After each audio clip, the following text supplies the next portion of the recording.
Just a moment. Okay, good morning, everyone. Thanks for tuning in. Today, we're very excited to have Professor Jose Luis Jaramillo, who's going to tell us about a very interesting instability in the quasi-normal mode spectrum. So please take it away. So thanks a lot. So good morning, everyone. So first of all, I want to thank the organizers, in particular Daniel, for giving me the opportunity to present this discussion about some exploratory results that suggest that quasi-normal modes of black hole spacetimes could be spectrally unstable. And in particular, this could this instability behavior could present some universality features, and this is what I would like to transmit at the end of the talk. So the message from scratch, I would like to clarify that when I'm referring to this black hole quasi-normal instability, this is not a dynamical instability. So this is not an instability of the dynamics of black holes, which somehow is controlled by some mechanism controlled by quasi-normal modes. This is a spectral instability. By this I mean that the frequencies of these quasi-normal modes can change strongly under very small perturbations, if these small perturbations are of a small scale. Okay, so this is not about, this is not a talk about stability of Kerr in the dynamical sense at all. This is just about quasi-normal modes can change a lot when you modify the geometry. So this is the scheme of the talk. So we'll start first by making a brief presentation of what is the problem. I mean, this is something that goes back to the 90s, both with Nollert and Price. So we'll try to give the perspective on that. And then we will see that this instability that they observe can be cast in terms of a standard, if you want to see it like this, eigenvalue problem of the appropriate operator, right? But this operator is not self-adjoint, and this has consequences. So then I make an interlude here, the second part, which is about discuss the features of what is called non-normal operators. You can think of this as non-self-adjoint operators, which actually present features that we are not used to if you are rather familiar with perturbation theory in quantum mechanics. So the fact that the operator is not self-adjoint, actually potentially the eigenvalue problem can be unstable. And then we introduce this mathematical tool, the Pseudospectrum, is a tool, standard tool to discuss a spectral problem in non-self-adjoint spectral theory. Then with these tools, we will introduce this hyperboloidal approach to quasi-normal modes, which actually is the tool that allows to recast the calculation of quasi-normal modes as an eigenvalue problem, right? So, and then we will apply it to a toy model, the Poiseuille-Taylor model, which is a kind of a standard model, because we can solve it explicitly, we can compare with explicit solutions. And then with this, we will come to the fourth part, which is the main message, which is about this ultraviolet instability. So this instability of quasi-normal mode overtones and the very small scale perturbations.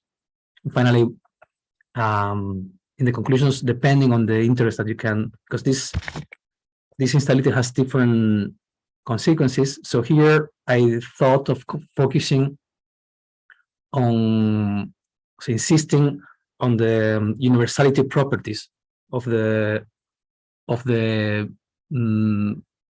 migration of quasi-normal modes in the complex plane, and how this somehow joins together different astrophysical objects from perturbed black holes to neutron stars.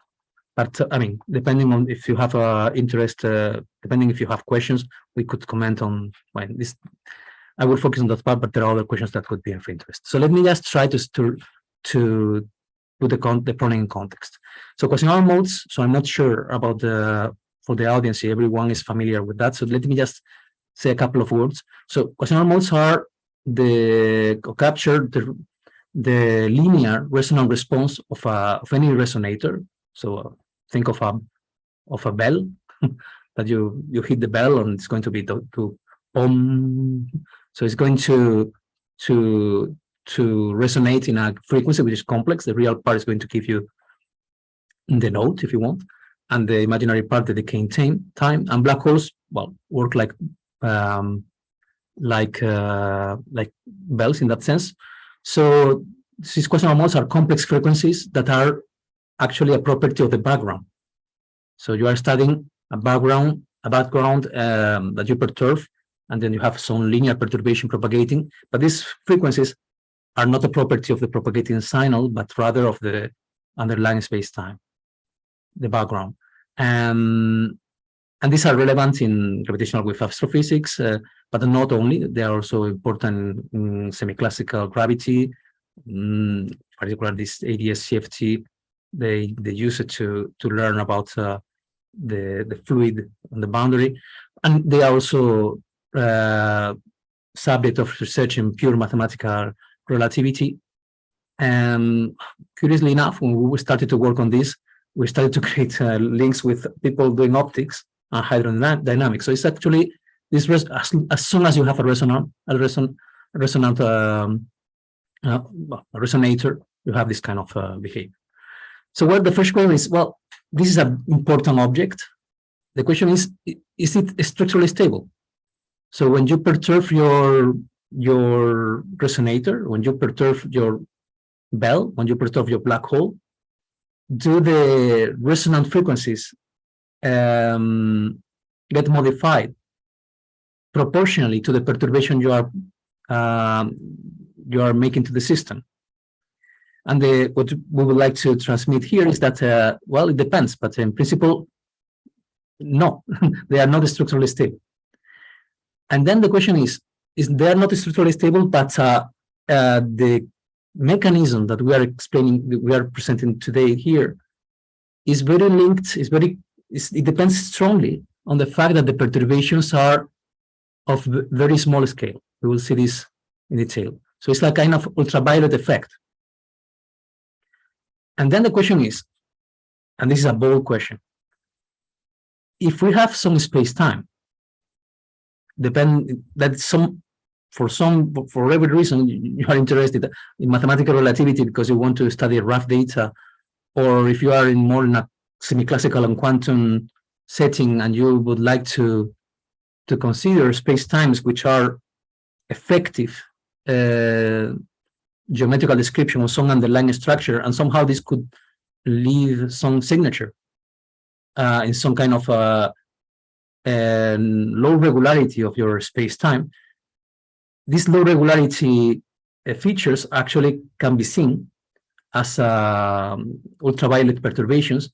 And then if the quasi-normal modes are sensitive to this, can we use observational data from can we use these quasi-normal modes to assess the regularity of the space-time or not? Yeah? And in particular, if you think in gravitational wave physics, can we get if we are able to extract quasi-normal modes from the signal, can we get an effective regularity of space-time? If you are interested in gravitational wave astrophysics, but this is a first principle question. It's just about the structure of the solution. Yeah. So so this is something that started, as I said, in the 90s with works of first of Nollert, and then Nollert and Price got a deeper insight in the problem. So the idea we are going to dwell all the seminar with a spherical symmetric case. Results do not depend critically on this, but technically it's much easier. So at the end of the day, in the spherical symmetric case, you are going to solve a problem which is technically under control. It's not a complicated thing. So it's a linear problem. It's a 1+1 partial differential equation. It's a wave equation in plus 1, with an effective potential, and you are going to impose outgoing boundary conditions, right? And if you look to the spectral problem associated to this, so if you make a Fourier transform in time, for this you require that the background is stationary. So this is in order to define these quasi-normals in this way, you consider a stationary space-time. You make a Fourier transform in time, and then you boil down to the spectral problem of this operator with some boundary condition that tell you that gravitational waves are getting away. When you do this, in the case of a Schwarzschild black hole, what you get is this picture. So what is this? So this is the lower part of the complex plane. By the way, this is a convention, right? So this is the opposite convention we are going to use in the rest of the talk. But this is just taken just for being clear that is very, very standard. This is taken from a living reviews of Cocotte and Schmidt, who recently passed away, by the way, Bernd Schmidt. So yeah, my tribute to him here. So, well, what we have to retain of this picture is that the imaginary part, so these are quasi-normal modes for two different, so here we have the composing and spherical harmonics. For each L, you have a different potential. So here we have the L equal 2, and these are the L equal 3 for gravitational perturbations on a black hole, on a Schwarzschild black hole. So what we see is that first of all, the imaginary part tends to asymptote in parallel to the imaginary axis, and that the real part is bounded. So you cannot get arbitrarily large part of the real frequency. So you cannot explore with the real part like you do in Fourier analysis, small scales. So the frequencies do not get very far. So this is the structure, right? And as I said, these points in the complex plane are a property of Schwarzschild. So what you have to, we're going to look at a zoom of this small region here, okay? So this is the eigenvalue that is closer to the eigenvalue. Let me call it just for timing, the quasi-normal mode that is closer to the real line. So it's the one who has the smallest in absolute value imaginary part. So this is the one who is going to last longer. So this is called the fundamental mode. So this controls the late time behavior. So what we're going to make now in the next slide is a zoom around this zone. So what Nollert and then Nollert and Price did, well, they were interested in not in the stability of the black holes, quasi-normal modes, but actually in the completeness of the quasi-normal modes as a basis on which they could expand a scatter field or not. So there was the motivation. But what we saw, what they saw, is that if you discretize the Schwarzschild effective potential, so they have different prescription to discretize them. So these are three different ones. So make a stepwise approximation, and all of them they share that from some distance they are exactly zero. So actually they change the potential by a compact support potential with this ladder structure. And then they calculated the quasi-normal modes in the spirit of when making the discretization arbitrarily, I mean, taking the number of discretization points to infinity, trying to see how the quasi-normal modes tend or not to Schwarzschild. And what they found is the quasi-normal modes has a completely different structure. Here on the right is again the complex plane, but now the quasi-normal modes are in the upper part, and this is the convention we are going to use. This is only the positive part of the real part of the quasi-normal modes because it's symmetric. Okay, so you would have another branch on the left that they are not showing, and this point here, this point you see here, this is the fundamental mode that was in the previous picture. So this point here corresponds to this point here.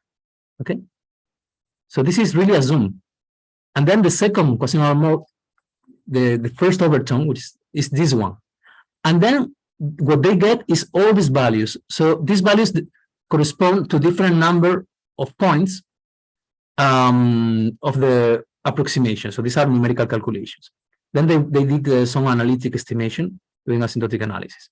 But what they saw is that well, you discretize the potential and you get quasi-normals which are completely different. So they are no longer asymptoting to the imaginary part. Actually, they asymptote. So they asymptote actually to the real part, if you want. They extend the branch is open, and the real part is not bounded anymore. Okay, so you have a migration of quasi-normal modes from branches that in the black hole case are asymptotically vertical. They open and they get this kind of logarithm shape, and the problem does not get better as you increase the resolution. Actually, it gets worse. So here, as you increase the number of points, actually the branch gets down. It doesn't go up.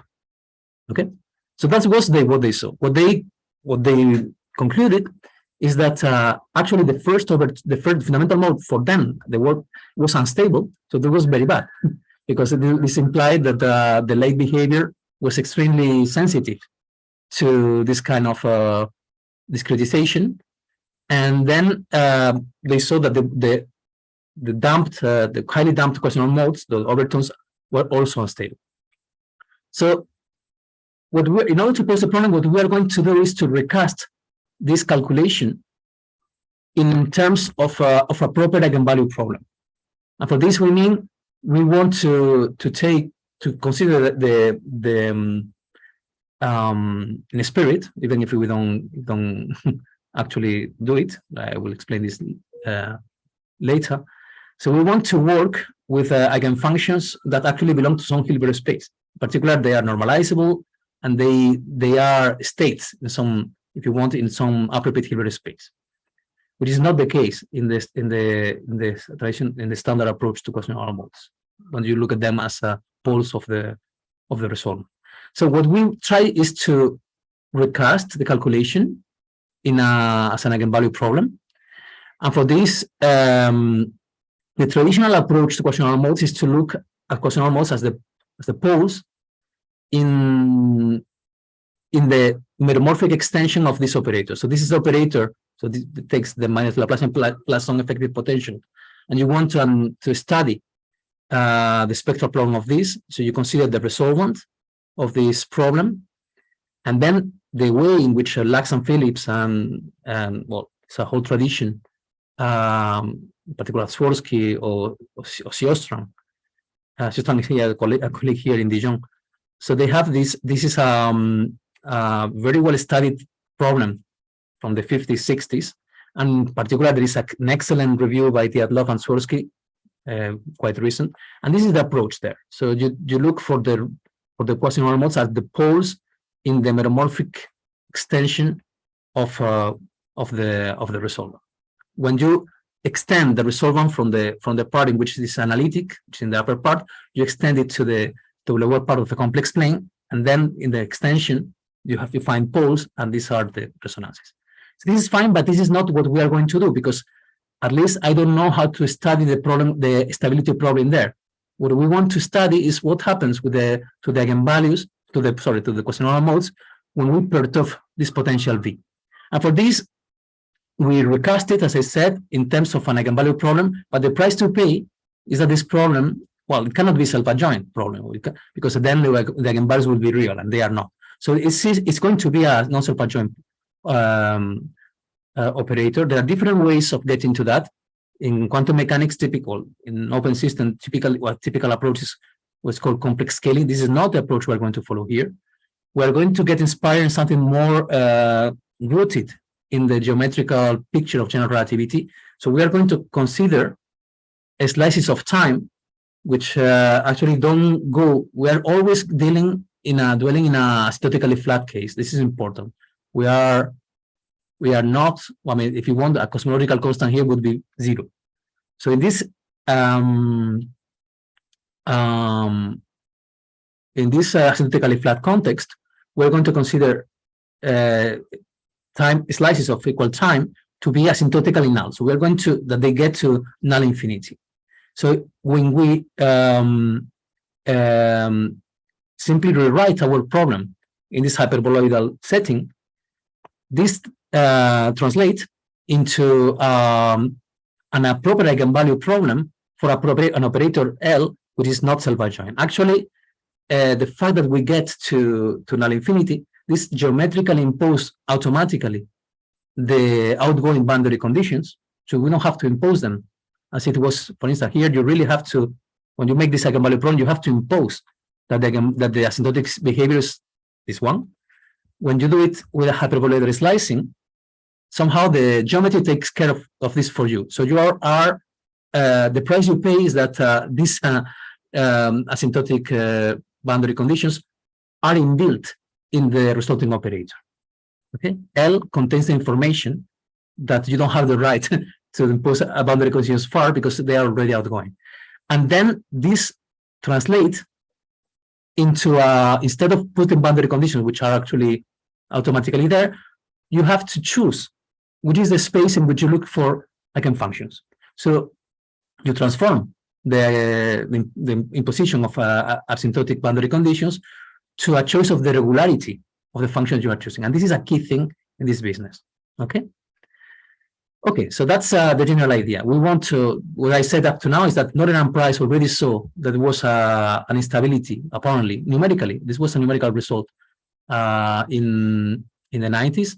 And we want to reassess. We just want to revisit this problem with a perspective of from the eigenvalue problems of non-selfadjoint operators. Okay, and this problem has been silent for essentially 30 years.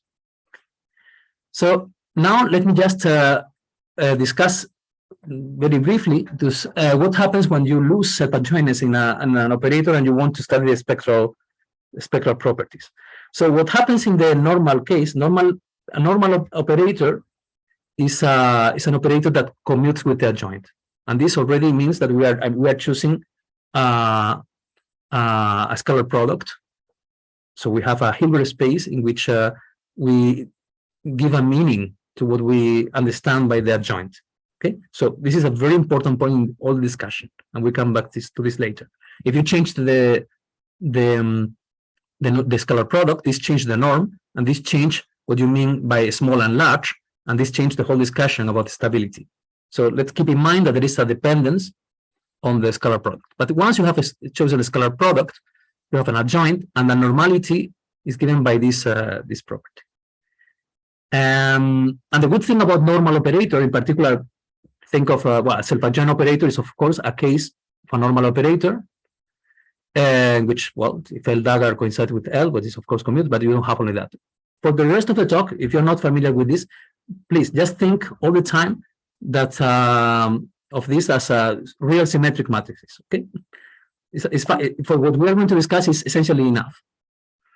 And the important thing of these normal operators in the moral statement, because it depends on the class of operators we are working with. But the moral statement is that the operator is normal if and only if it's unitarily diagonalizable. That means if you can find a basis, for the case of eigenvalues, a basis of eigenvectors, which actually are orthogonal.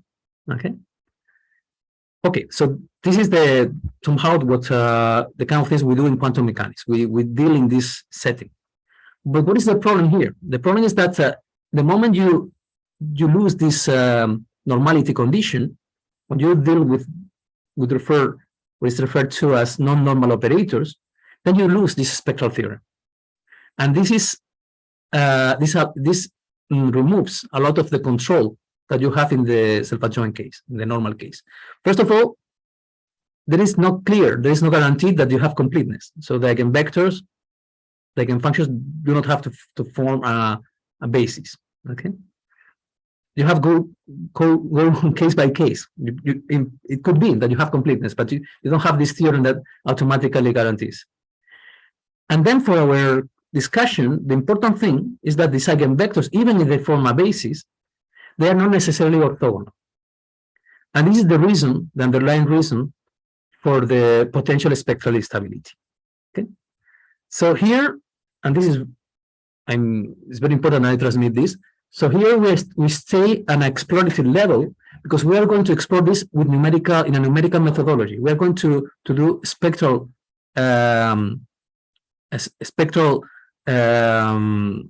discretizations of our operators, because the problem is very sensitive to accuracy, and then the spectral method is the one we have found that actually allows you to make statements. Okay. So let me just give you a flavor of what is going on with a very, very simple case. Okay, and then things I guess will be more transparent when we discuss the black hole case. Consider an operator defined in an interval 0, 1. So it's a differential operator of constants with constant coefficients. So something very simple. Okay, and then I put this term in red because it's going to be the dangerous term, and this is we will find the red term also in the black hole case. Okay, so if I impose Dirichlet homogeneous boundary condition in 0 and 1, if B is 0, this is a self-adjoint operator. Okay, you integrate by parts, and everything is fine. Okay, so for B equal to 0, I have a normal operator, and if I study the eigenvalue problem of this operator, it's stable, and everything is fine. So I'm going to study what happens when I consider B different from 0, and I add a random perturbation to my operator. Okay, so this is the problem we are going to study. So let me just show you the numerical results. So can you see these points here? These crosses, these blue crosses, these are eigenvalues. Okay. So this is a self-adjoint case, and I don't make perturbations. I have some real eigenvalues as it should be because this is a self-adjoint case. And then what I do now is I start making a random perturbation of the order of 10 to minus 5, 10 to minus 2, and nothing happens. You see, this is very good. This means that if you make small perturbations, things do not change, and this is good because if you do this numerically, numerical implementation automatically introduce this kind of errors. So if this was not the case, the stability, then you could not trust these eigenvalues. You really have to, now I put B different from 0, let me put it to 30, and then the epsilon is 0, and now this is what I get. This in principle could have been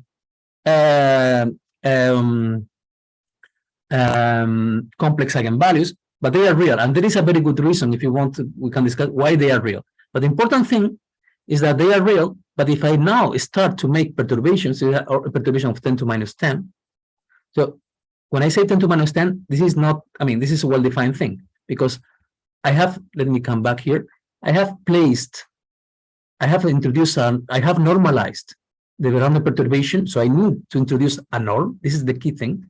I introduce a norm in such a way that the perturbation, the random perturbation is 1, so epsilon literally gives us the size in a well-defined sense, measured with this norm. So this is the induced norm on the operators, well, the noise induced of the operators from the norm in the Hilbert space. Okay, so coming back to here, so this was the non-perturbed non-self-adjoint case, and now if epsilon is still very small as compared with the other values, 10 to minus 10, you see that with the naked eye, the eigenvalues change. And if, well, perhaps you cannot see here, but here you have 50, 100. Well, this is you have tens here. Okay, so these are of the order of 500. So these are huge numbers, variations. This is not proportional to the perturbation you are making epsilon. So and this is actually very, very wild. With 10 to minus 6, you see what you get. Okay. So this is very bad. This is telling you that you cannot trust the numerical calculation of these eigenvalues, because it will depend on the resolution of, I mean, you cannot go beyond 10 to minus 16 with the standard level precision, right? So what is going on mathematically here? So what is going on is that we are considering operator A, and we are calculating the eigenvalue. We are solving the eigenvalue problem, and we are calculating what is called the right eigenvectors, and then the left eigenvectors, which are just the eigenfunctions of the adjoint operator. Okay, so we have two sets. I mean, the eigenvalues are the same. So the operator A and the adjoint has the same eigenvalue set. One is complex conjugated to the other, but the eigenfunctions are in principle different, right? So then you have you have Cato's theory that to study the perturbation theory of a linear operator, and then if I consider a perturbation of my operator, analytic perturbation of my operator, in which I set the norm of the perturbation delta A to 1, and again, this is a norm, an operator norm induced from the one on the Hilbert space. Then this epsilon here gives you the size of the perturbation. So the question is, well, if I calculate now the eigenvalue of the perturb operator, what is the distance? What is the error I make with respect to the non-perturbed one? And then you have an expression which is, for those of you who are familiar with quantum mechanics, is essentially the same, except that now this is not expected value with eigenfunctions of the non-perturbed operator, which are the same because the operator is not self-adjoint. So the one on the right of the eigenfunctions of the operator and the adjoint in principle are not the same. So you have this expression, and then you can using the Cauchy-Schwarz theorem and inequalities, you get to this expression here. So the perturbation in the eigenvalue is bounded by a quantity which is indeed proportional to epsilon, and then you have this quantity here, and you can see this, if you want to read it, as 1 over the cosinus between the vector u and the vector v. Okay, so for the I eigenvalue, you have a right eigenvector, a left eigenvector, and then this is the number that multiply epsilon and controls this difference. If you're in the self-adjoint case, u and v are the same, and this is just 1. And if you are in the normal case, in which the operators commute, well, if the A and A dagger commute, then I can diagonalize it simultaneously. So I can choose u and v to be proportional, and this is 1. Okay? So this is recovering the quantum mechanics result. So if I'm in the norm, so this is the stability of the spectral stability of in the normal case. Okay? Because of the orthogonality, this unitarily diagonalizability, this makes this number to be 1. The problem happens when the right and the left eigenvectors tends to be orthogonal.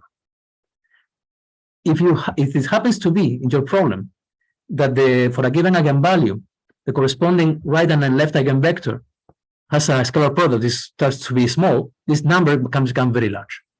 So you lose the control on the eigenvalue. And this is just a linear algebra thing. Okay, so you call condition number to this expression, which is, as I said, is just, if you want to read it, is 1 over the cosinus of these two vectors. So this is if we study a perturbation of the operator. But the fantastic thing is that you can get a hint of what is going on just looking to the non-perturbed operator. Okay, so here I'm considering a perturbation delta A, but all this information is already encoded in the non-perturbed operator in the resolvent. So this is what led us to this tool that what is known as the pseudospectrum. What is the pseudospectrum? Well,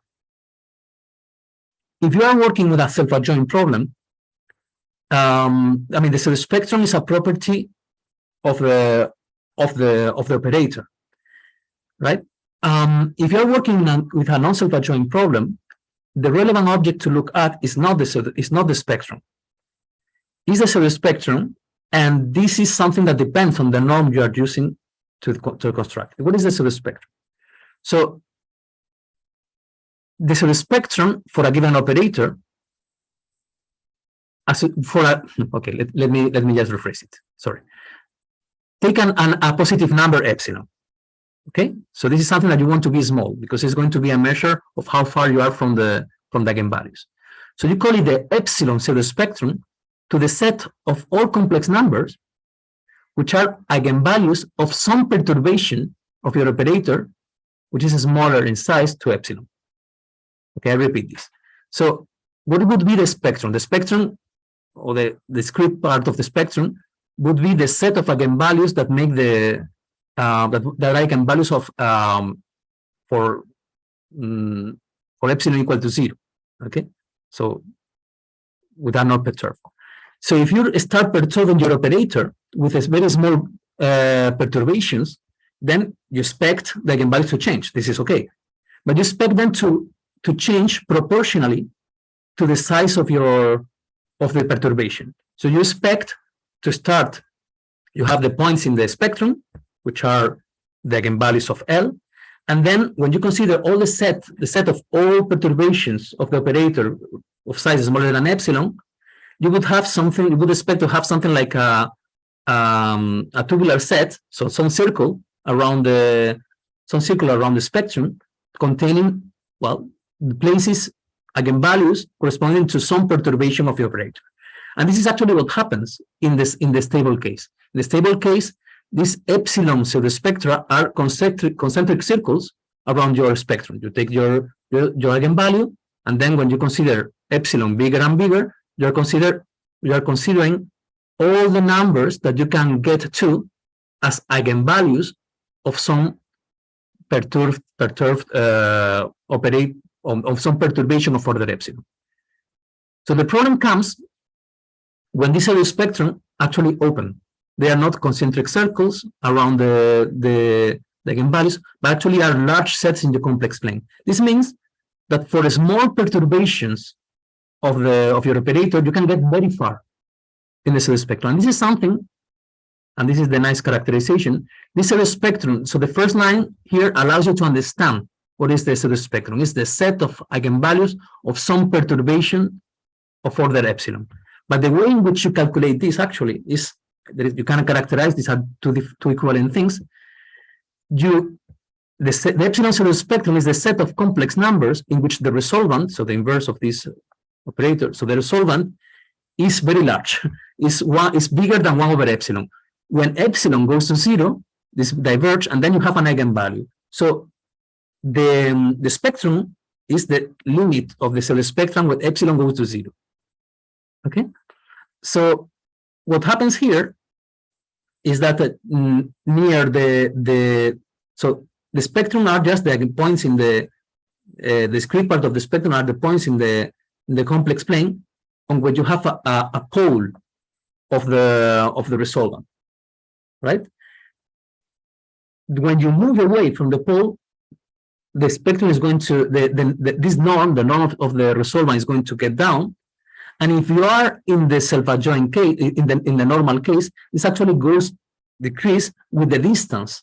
So for a given complex number, given lambda in the complex plane, the norm of the resolvent goes down with the distance to the spectrum. The problem in the self-adjoint case, in the non-self-adjoint case, in the non-normal case, is that there is a number here that is related to the conditioning number that I was saying before that can get very large. So then you don't have a guarantee that when you move away from the spectrum, the norm of the resolvent gets to 0. Okay, so you can really think of this as of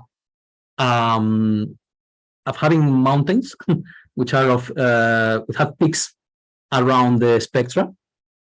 Okay, points in the spectra, and these peaks has infinite height, and when you move away, you go down. So it depends if you go down fast or you go down very slowly, that you have stability or not. If these are throats which are very, very tight, then when you consider different perturbation of order epsilon, you are considering cuts of this function.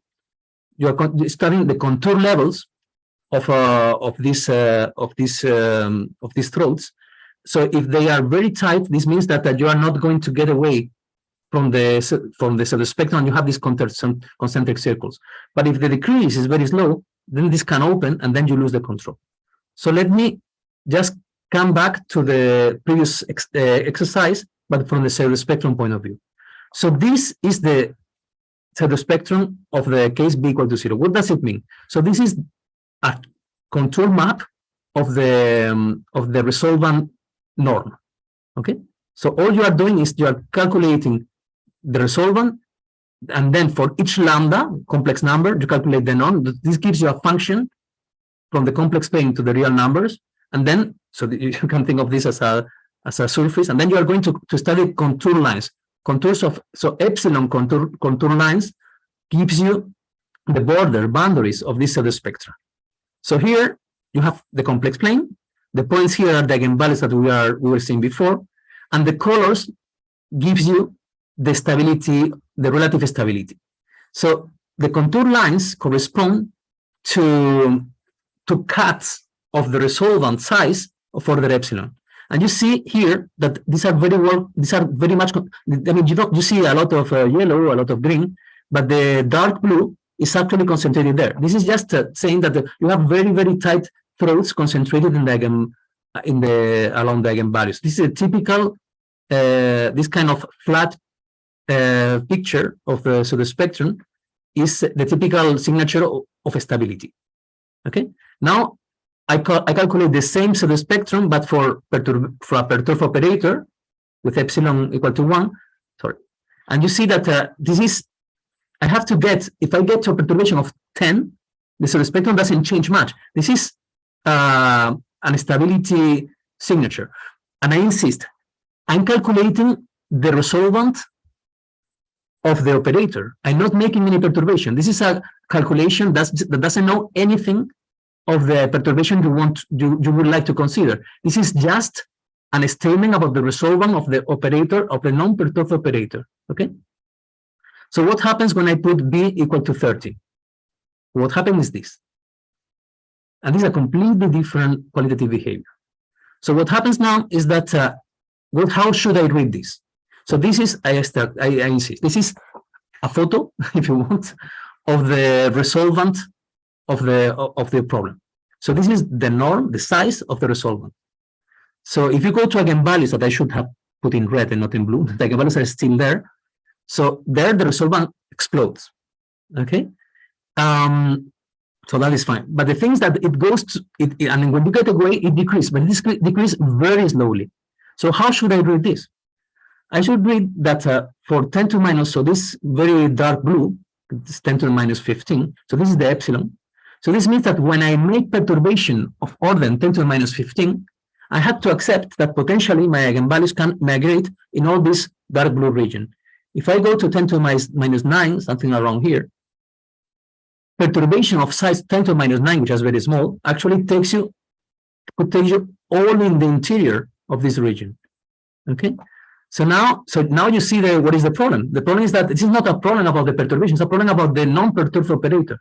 The non-perturbed operator, he knows that it's potentially stable, but if you perturb it, eigenvalues can migrate in very large regions in the complex plane. And this is just a feature of nonlinear, it's a linear statement, and it's a feature of non-selfadjointness. So if I now consider perturbation, look what happens.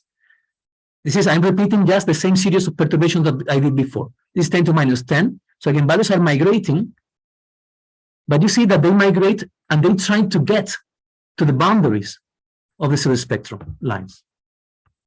You see? So I'm calculating the pseudospectrum of the perturbed operator. Eigenvalues are migrating, but they migrate to the perturbation lines. So actually, this gives a predictive power to this picture. You don't have to make the perturbations to know what is the maximum, the region, the lines, the branches in which the maximal perturbation can happen. Okay. So this is going to be the spirit of the universality conjecture that we will say at the end. That when you perturb the operator with high frequency perturbations, eigenvalues tend to go to the contour lines of the pseudospectrum. And this is something you can calculate without making any perturbation. It's a property of the resolvent. So it's for operators that has the same kind of line, so to speak, they always will have the same kind of behavior and the perturbation of the eigenvalues. Okay. Let me just skip this, and if there is like all what what I said for this particular example, there is a trick. There is a, but we can come back to this later. It just keep in mind that in order to talk about instability or stability, it's crucial to know what we mean by large or small, because we say that something is stable, that when you make a small perturbation, then the small perturbation of the operator, then the eigenvalues has a small perturbation. And we say that's unstable, and if we say a small perturbation of the operator, the change of the eigenvalues is large. So I have to say what I mean by small and large. And this depends, of course, of the norm I'm using, and in particular, with the kind of norm you are using with the scalar product. Okay. Actually, this system that we are studying here, which looks spectrally unstable, actually, if you look with the good scalar product, with the good norm, it's perfectly stable. So these are the lines that we are the kind of lines that we are seeing with our choice of norm, and these are the lines that you get. You see these concentric circles. This is the signature of stability, but here we have used a different scalar product that comes from the fact that this actually is we can always recast it as a Sturm-Liouville. But this is going to be important later. So this is what we have now. For the time being, we have that Nollert and Price. So this instability of quasi-normal modes was a numerical evidence. Then we suspect that this has to do with instability, spectral instability of a self-adjoint operator. This is what we did in the second part. And now we are going to give you, I'm going to give you the manner in which we construct this self-adjoint, this non-self-adjoint operator.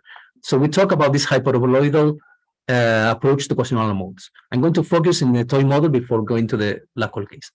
What do I mean by the hyperboloidal slice? So take ask that question just to make sure that I'm following. So in that last set of pictures, once you got to the random operator, then the spectrum did become basically stable. Is that how to think about this? It seems like the colors are getting lighter as you. Very good question. So I didn't want to mention that. So this is a fantastic thing of the random perturbations. So I skip a sentence in order not to make life more. Where is it? Yeah. So we are considering, in order I skip this line relating there is of course there is a relation between these perturbations and the spectrum. And this is in matrices. This is a Bauer-Ficker theorem. The important thing to retain here is that you can explore this pseudospectrum, which is a property of the non-perturbed operator, by actually computing the eigenvalues of random perturbations of the operator. Okay, because they are going to fill the pseudospectrum region. Okay, but then there is a plus. There is a fantastic role of the random perturbations. The random perturbations actually, perhaps in a counterintuitive way, they actually regularize the resolvant. So if you look at the resolvant as a function of the lambda complex parameter, when you perturb with a random perturbation, the analytic structure gets better, and the analytic structure, a good analytic structure, means in this context a flat pseudospectrum. So this is so random perturbation improve analytical behavior. So what is how this translates here? You start with this is the non-perturbed operator. Now I add a perturbation. So you see that in the region in which eigenvalues have not still reached, the lines are exactly the same. You see that when I perturb, the outer lines do not change. So the pseudospectrum is as non-analytic in this region as it was before. But in the interior region, it gets flatter and flatter. So actually, adding the random perturbations improves the structure inside. Okay? So it's not, if I understood you correctly, it's not that they get stable. So the eigenvalues are still, you see, if you wanted now to study stability of this already perturbed operator, this will be much more stable indeed. But Okay. yeah, but this is a very good, very important point. Again, the random perturbations have the effect of regularizing the resolvent, and this is what happens here. This is almost flat, but still you can move over there. Is this somehow answering your question? Yeah, that's exactly. Okay, good. So now I come back to this picture. So the idea is that we're going to consider this is a kind of this is in the spirit of a Carter-Penrose diagram. Okay, so this is a diamond. So here we're going to have a horizon, null infinity, and instead of taking slices like this T equal constant that goes from the bifurcation sphere to the spatial infinity, we're going to take slices that get transversally to the horizon, to the scribe. Okay, and then when you get to scribe, you have that the null vectors are well outgoing. So then you don't have the right to put here boundary conditions. Everything is causally propagating is going to get out. Okay, so physical degrees of freedom propagating causally, they are going to be taken care automatically. Okay, so this is what I said at the introduction, that the boundary conditions become regularity conditions on the functions that you allow to be eigenfunctions. Okay, so this is a typical exercise, no? When you calculate the representation of SU2. So at some point you have to impose that your eigenfunctions are analytic or polynomial, and this cut is serious. So this is exactly what happened here. If you want to have this discreteness of the quasi-normal modes, you have to impose regularity on these eigenfunctions. If you allow them to be C-infinity, this is not enough. If you allow for C-infinity eigenfunctions, you have too many eigenfunctions. You have to allow the spirit is to ask them to be analytic. But analytics is so asking for C-infinity is too little. Asking for analyticity is too much. And this is an intermediate thing that is controlled by what's called Gevrey classes. But we can get perhaps this at the very end. The thing is that you have to choose the Hilbert space in which you look for your eigenfunctions. Okay. Okay. The important thing is that this is a long story. So people has been considering these hyperboloidal slices from long ago. So again, I really want to pay tribute to Bernd Schmidt here, because he was the one who in 1993 suggested the use of hyperboloidal slices to compute quasi-normal modes. Because the point is that the eigenfunctions that if you go to I naught to the spatial infinity, actually diverge exponentially. They are very far. They are exponentially diverging and oscillating. Actually, they get finite in the hyperboloidal slice. Okay. So what we have to retain is that we are going to start from our T equal constant slide, so to speak, and we're going to raise it. We're going to raise with a function h that take it to something that asymptotically is null. And then the second step, we're going to contract our slice, going from the horizon to null infinity to a compact interval. Okay, so there are going to be functions of it, two functions at a time. The h, which is the height function taking up, so twisting, tilting the slice, and then the g function that contracts. But these are just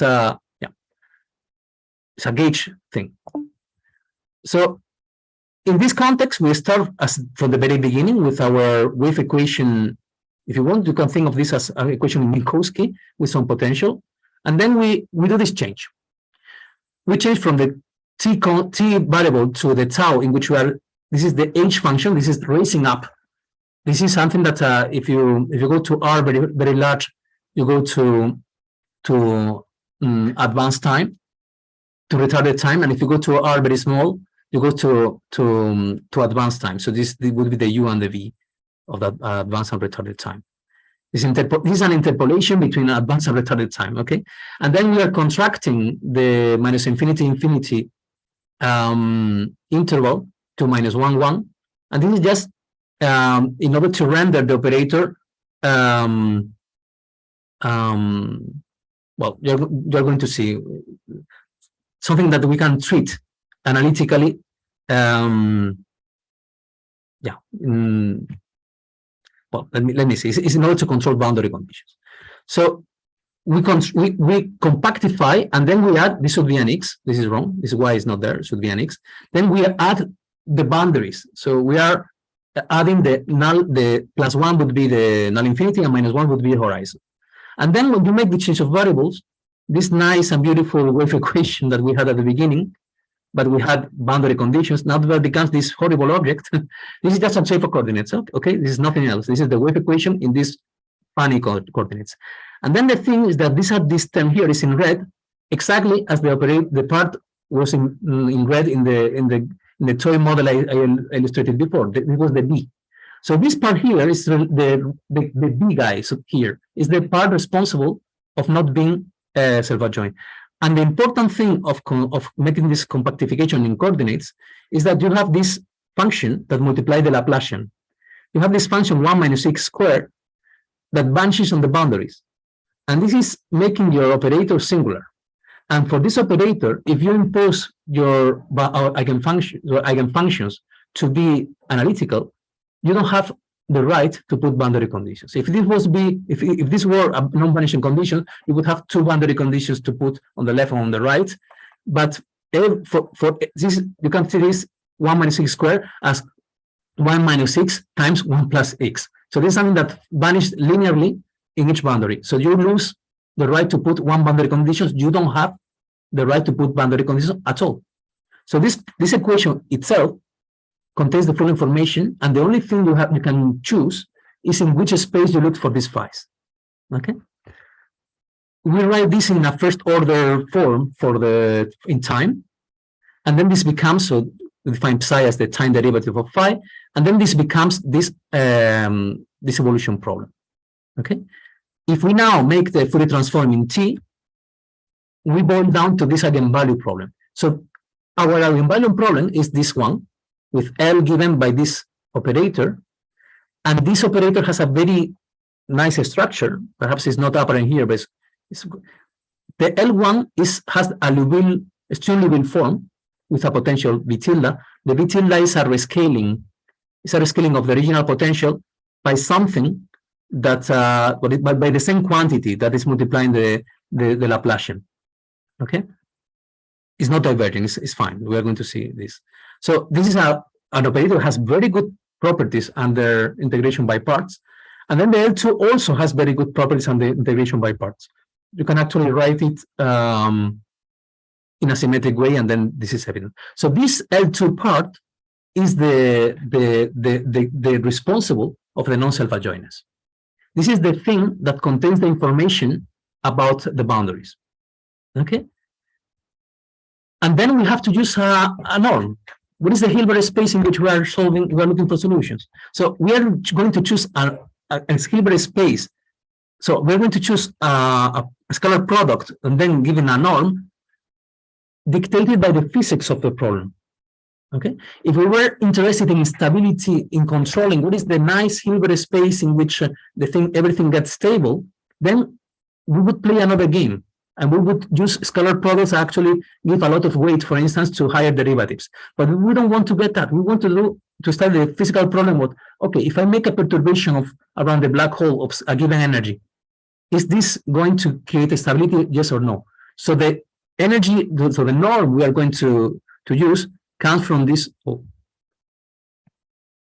scalar product. This is just the energy. This comes from the energy of the propagating degree of freedom. So let's come back to the actual part. So the statement. So this is just as revisiting what I said before, what Nollert and Price did.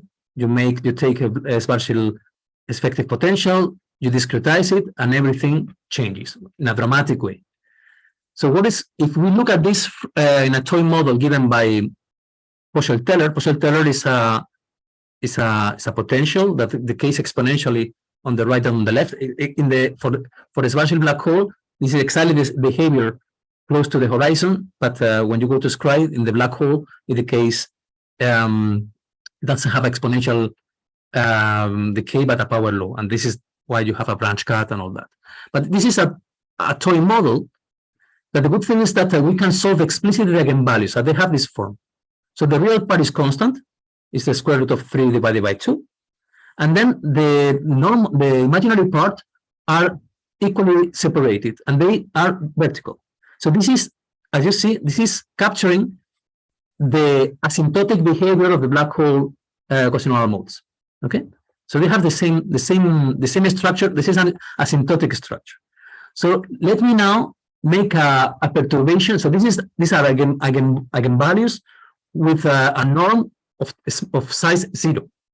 So here is a perturbation of the potential. So this is only a perturbation of the potential. We're not perturbing the full operator. So for instance, in the previous case, we were perturbing the matrix, and we were not saying if the matrix was related to the perturbation was related to the derivative. So here we just perturb the potential, and this is critical because you could have a pseudospectrum which has a very strong, very non-trivial structure. But in order to explore the part from the spectrum, we would need to have perhaps perturbations which are not physical, but this is not the case. We are going to study just perturbation of the potential. We are not going to study funny perturbations of some pseudo-differential calculus by making higher order perturbations of the derivatives. The derivatives we don't touch, it's just the potential. Okay, so this is 10 to minus 16 with the norm given by the energy. And then you start to say, okay, I did something wrong with my code. This is actually what we started like this. We thought that we're having problems in our codes, and then exploring this is what led us to this. This is 10 to minus 8, 10 to minus 0. So you really have to make perturbations of the same order of the potential in order to touch the fundamental mode. The rest, you eat them directly. This is for random perturbations. But then you can study deterministic perturbations. And for this, we mean perturbations which are sinusoidal-like with K, with a wave number, with an increasing wave number. So this is the perturbation of size 10 to minus 8 with a low wave number. So you see that nothing changed. So the exact eigenvalues are red, and the perturbed ones are these blue squares. So this is perturbed operator with 10 to minus 8. I remind you that with 10 to minus 8 here, it was completely different. So this is a random perturbation of size 10 to minus 8. This completely changed the spectrum. But if I take a perturbation of the same size, but with a sinusoidal perturbation, which is of long wavelength, so a small wave number, then nothing happens. I have to really increase the wave number K in order to have the same kind of behavior. So what this is telling you is that this perturbation, this instability phenomenon that we are seeing here is not enough to perturb the operator. You have to perturb with high frequencies. So it's something that knows the part of the kind of perturbation that allows you to explore the limits of the spectrum, the epsilon pseudospectrum regions, are high frequency ones. And when you calculate the pseudospectrum of this operator, has this form. Okay, you see that this open like this, and you see the lines of the pseudospectrum. So actually, it happens exactly as the same as we saw before. There is a stable part here. So do not look at this because this has an inverted criterion color, because at some point we change it when we discuss it. Let me come back to this. This is a check. If I put the bad guy, so the L2 equal to 0, so it was the analog of the B equal to 0, I should recover the self-adjoint case, which is stable. And this is what happens. This is a test. If I put L equal to 0, L2, the L2 part, the part here, this part here, L2, if I put it to here, I should have self-adjointness, and this is what happens. The spectrum is flat, eigenvalues are real, and everything is fine. And if I really have to, I can perturb as much as I want, and nothing happens. So let me just jump this. So what we conclude by this? From this up to now, what have we learned? So we have learned that all overtones, that means quasi-normal modes, which are not the fundamental one, are unstable under high frequency or high wave number, actually, perturbations. And instability grows as the damping grows. For the eigenvalue, which are more have bigger imaginary part are more stable. But then when you make these perturbations, the quasi-normals migrate towards the pseudospectrum contour lines, exactly as we were seeing before in the toy model example. And the important thing, so this is consistent with what Nollert and Price observed.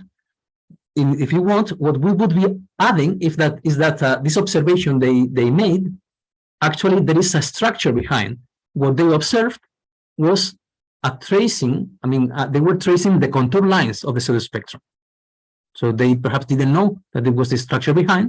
All we are saying is that the lines that they saw is not a numerical artifact, because this has been for a long time criticized as there was a numerical artifact in their construction. It's not the case.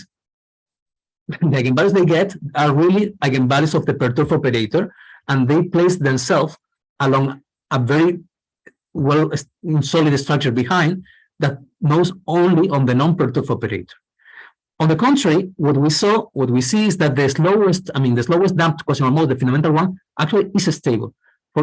When in their calculations, for them this was stable, but this is, we think, is an artifact of the boundary condition in I0, in the spatial infinity. Is there an explanation of that? Why the fundamental mode is stable, like a physical reason to understand it? I don't have an explanation. This is one of the things we want to understand. But for me, this has to do with what is called the Perron-Frobenius theorem for a matrix. If you have a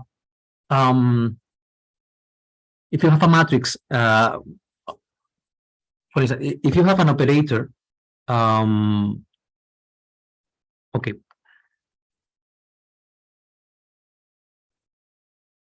the smallest eigenvalue is going to have, so the Perron-Frobenius tells you that you give me a matrix and you want to calculate the biggest eigenvalue or the smallest. And then what it tells you is that the real eigenvalue, the smallest eigenvalue is real, which in general is complex, but more importantly, the eigenvector has a definite sign. It doesn't change sign. So what I think is going on here is that for the fundamental mode, the left and right eigenfunctions are actually proportional. So you have a condition number which is very small. Okay, so it's like it's resonant to non-symmetry breaking. So the fundamental mode has only 1 degree of freedom. It's not a degenerate state. So it has the functions on the right and the left are the same. So this is very vague what I'm saying, but it has to do something. It has to have something to do with this. That the fundamental mode for elliptic problems, and this is an eigenvalue problem for an elliptic operator, the smallest eigenvalue has this Perron-Frobenius property. Okay, I don't have an answer. So I guess another, like a related question, maybe the answer would be the same, but I mean, is there an argument that if you started with a stable, linearly stable problem, that all of the imaginary parts stay positive and nothing migrates to the other side and gives you an instability? I'm not sure of understanding. So so here all the imaginary parts are positive in the initial one, and then when they migrate, they're still positive. Everything is stable from the dynamical point of view. Yeah, I'm asking, is there an explanation for why that happens? Why nothing migrates to a negative imaginary part and becomes unstable? Well, the explanation is that the pseudospectrum is doesn't cross the contour lines, doesn't cross the real line. Why this happens, I don't know, but this is, as was we were commenting just before the talk. This is exactly what people in hydro do. If you have, you can have cases in which even if the eigenvalues do not cross to the unstable part, the contour lines can cross, and this makes that you have almost what I call pseudo resonances. So you can have very large values of the resolvent in the lower part of the complex plane, even if the quasi-normals have not migrated there. And this is what create these transients in hydro that are then the seed for the triggering of the turbulence. So in order to answer your question, I would need to answer probably the conjecture that we want to say at the end. What we are going to say at the end is that in this class of operators, which are minus the Laplacian plus a potential, okay, the eigenvalues are going to migrate to asymptotically logarithmic branches. So they cannot cross to the other side. If this result is true, they cannot transverse. So, but we don't have a theorem for that. If the conjecture is true, simply they cannot go. So let's say the quasi-normal mode free region, there is a quasi-normal free region around the real axis, so you cannot cross. And the lines that of this region are logarithmic. So the conjecture we are going to pose later is that when you make the frequency of the perturbations going to infinity, the eigenvalues actually reach the logarithmic boundaries, and they reach it in with a very specific pattern given by what are called Regge quasi-normal modes. And so perhaps we come back to this later. Yeah, but we don't have a theorem. We have a strong numerical evidence, but this is not a theorem.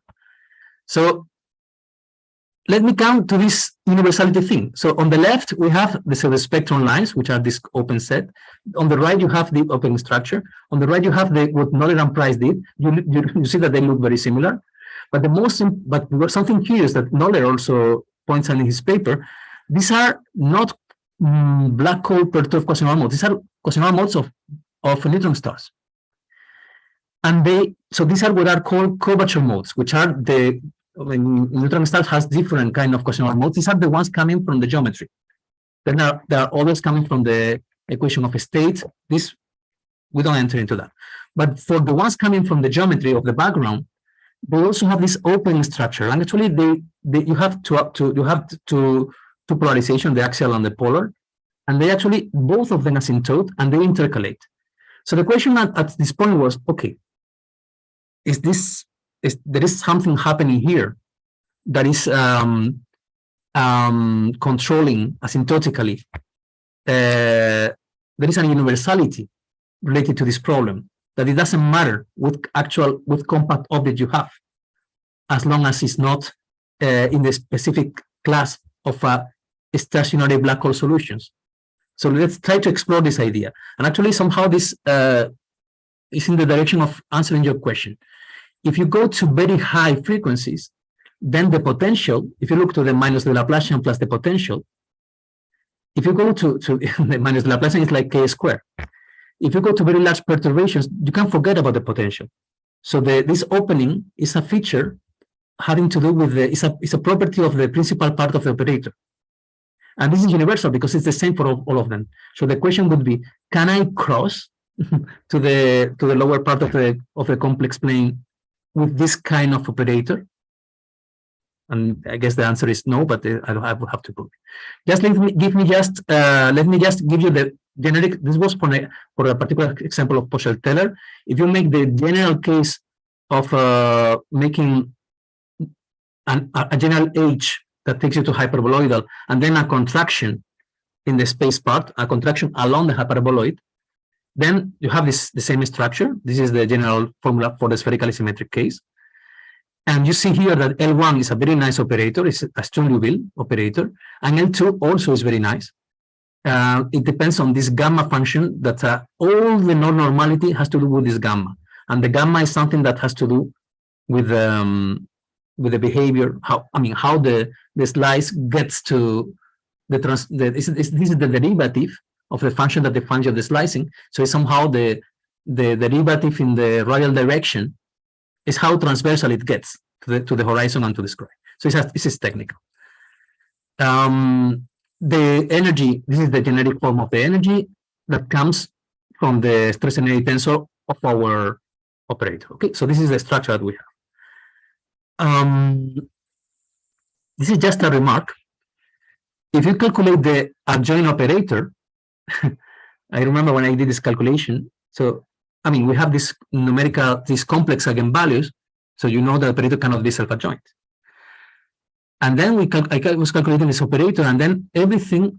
So did you see this L dagger is, if you this L delta is just is the only difference between N and L dagger. Okay, but this L delta is an object that lives on the boundaries. So in the bulk, the adjoint of the operator is the same. So the problem here is about the boundaries.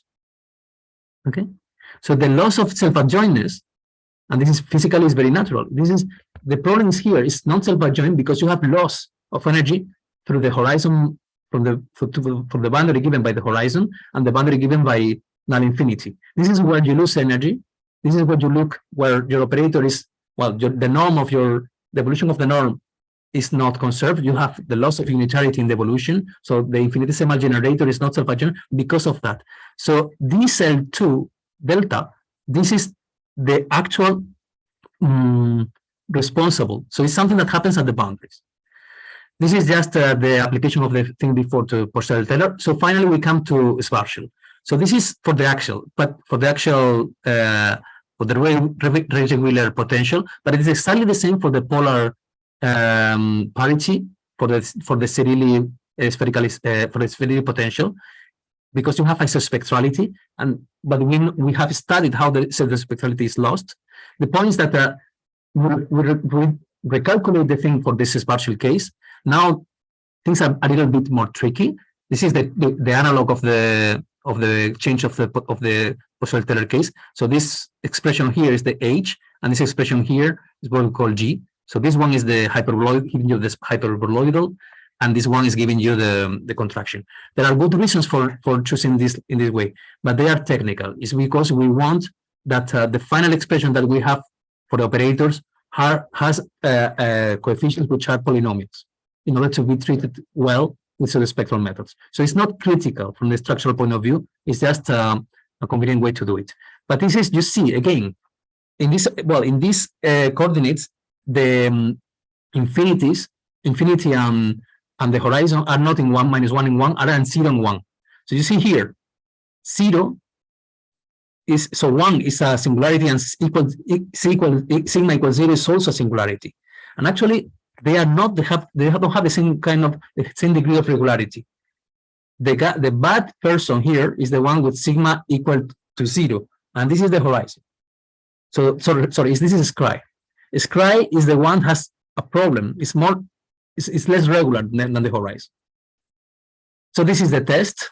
Everything is, when you put L equal to 0, everything gets flat. So these have the concentric circles. And this is the actual spectrum of Purcell-Taylor. You see that, so colors here, this is the good, color convention. So here, dark blue means stable, and green means unstable. Okay, so this is opposite to the ones that we were choosing before. So this means that if you make a perturbation, so the red points mean here are the eigenvalues of Purcell-Taylor, and the black points, crosses, are with random perturbations, and the blues are with deterministic one. And what we see is that random perturbations are more efficient. They take you down with less, with a smaller, with the same 10 to the minus 8, you get lower than with the same 10 to the minus 8 in the blue ones. But the thing is that if you fix the 10 to the minus 8, so all these are deterministic perturbation with the same size. The only thing that changed is K, which is the cosinus of Kx, if you want. This is the number of oscillations you have. For the same size, it is the frequency that takes you down. So squares here, this is already a perturbation of size 10 to the minus 8 that doesn't change the eigenvalue. So low wave number perturbations do not change, do not trigger the instability, and the biggest decay, the lower you get, the more unstable you get. And then the branches, you can see they migrate to the contour lines. And essentially, this is the same picture for a black hole. In the black hole, it's more triggered. It's more tricky, because in addition to the eigenvalues, which are this one, the proper quasi-normal modes, you have this line here. This line here is the numerical counterpart of the branch cut in quasi-normal in the Schwarzschild. In the Schwarzschild, you have quasi-normal modes, but you have tails, and the tails are related with the branch cut. That in our case, in our approach with an eigenvalue problem, correspond to the continuous part of the spectrum. You have a discrete part of the spectrum, gives you the eigenvalues, the quasi-normal modes, and the continuous part of the spectrum gives you the analog of what would be the branch cut in the resolvent approach to quasi-normal modes. So the problem is that we cannot do random perturbations. If we do random perturbations, they actually perturb the eigenvalues in the branch cut. This is a numerical artifact. We don't have the analytical tools to do this properly, to do the numerics, but if we do a perturbation, a random perturbation, we cannot control that the terms in the branch cut do not change. So we are limited to use deterministic perturbations. For instance, if you do the same with, not with black hole, with Schwarzschild in the asymptotical flat case, but you do it with a Schwarzschild in anti-de Sitter asymptotics, then you don't have a branch cut. And then you can indeed calculate with the random perturbation and everything is beautiful. But here you cannot do random perturbations, you have to stay with the deterministic ones. So this is an important limitation. But then you see, this is the comparison. You see that quantitatively they are differently. So you see that this gets to the minus 50 and this gets to the minus 30. So actually, the Schwarzschild black hole is much more unstable than the Poisson-Teller one. But the structure that eigenvalues like to place themselves along contour lines is the same. So conclusions here, the fundamental quasi-normal mode is stable. This doesn't change ever. And the perturbed quasi-normal modes migrate towards these epsilon contour lines of the pseudospectra. And the question is that do the same. There is some universality behavior here. That's the question. Okay. So let me discuss the conclusions. So there are different things. So I'm going to focus on this in order to be concrete in this talk. I'm going to focus on this universality part. So I'm just going to mention that one can, if one wants to study these quasi-normal modes as a kind of basis for perturbations, this is called a resonant expansion. One can do it. This is something what is called Lax-Phillips theory for resonances, and it's very well studied, as I said, from the 60s. But if we want to do it for our case, this is a self-adjoint, I mean, this is an operator problem. The question is eigenfunctions, so technically it's different. So eigenfunctions are provide a basis, and the answer is no. No in the proper sense of what a Hilbert space, what Hilbert basis is in a Hilbert space, in which you have a notion of a convergent series. Here you can write your scatter field, the solution to your wave equation, as an asymptotic sum, an asymptotic series. So they don't converge in general. Okay, but the nice thing is that you can find the same. You have the same kind of expression that you would have in quantum mechanics if you want. You can calculate the coefficients by projecting these coefficients here. You get them by projecting. Well, it doesn't matter. You get it by projecting. Yes, these are the initial data, P0 and phi1, and you project on with the eigenfunction. So it's just to tell that we can recover this resonant expansion. Then there is a question that raises is, well, Nollert and Price were saying that you have a spectral instability, but actually if you make the evolution of the wave on the perturb operator, you don't see the stability. So dynamically, you don't have instability. Could all this be an artifact?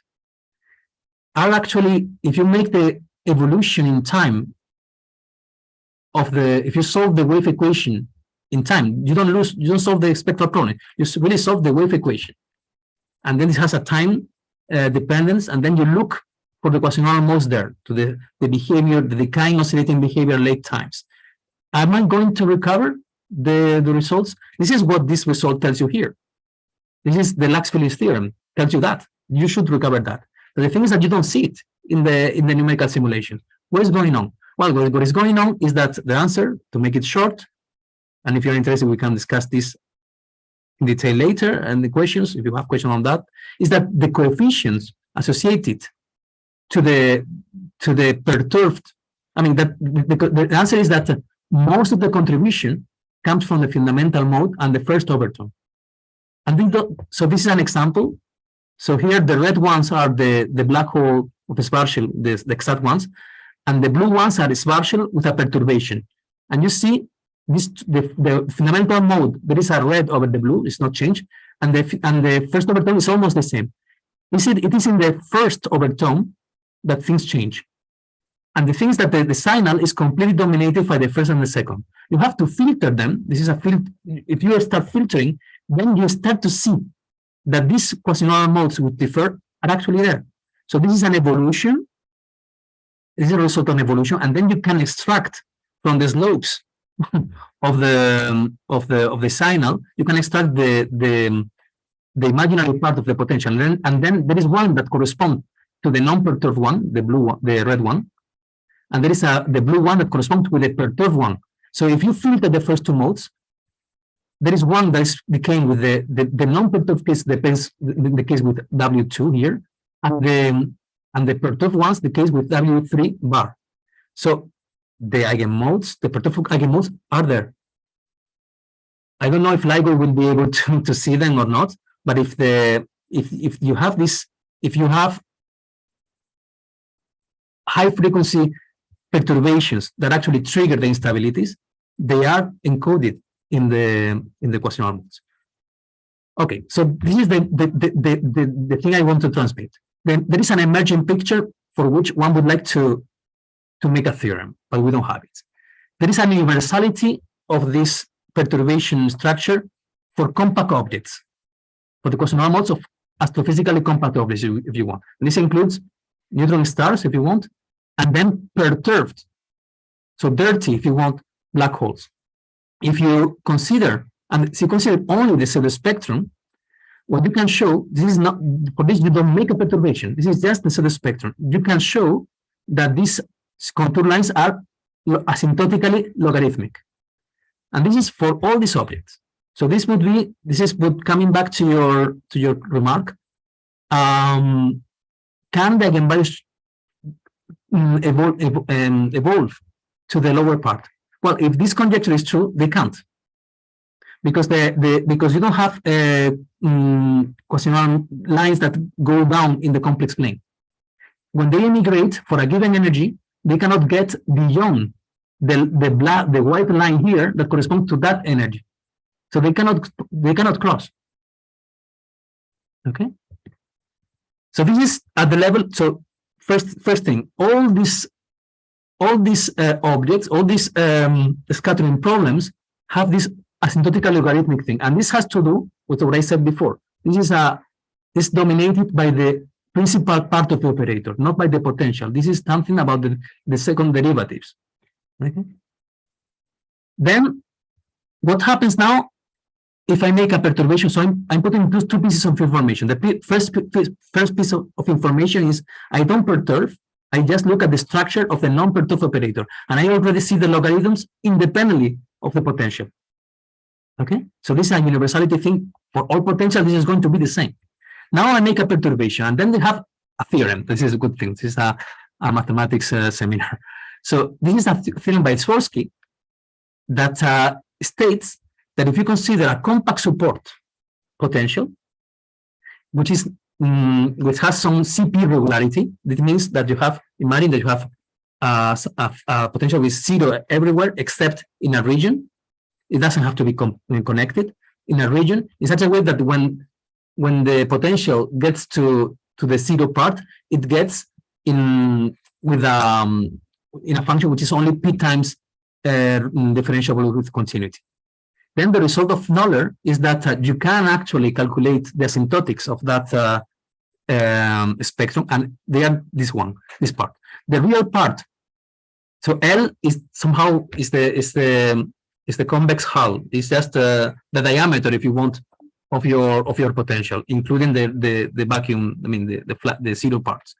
The important thing here is that this is a constant, and this is something that goes proportional with n. So they are equidistant for the real part, and the imaginary part is a logarithmic, and this part here, this is the real part. You see, that this is the dependence of the real.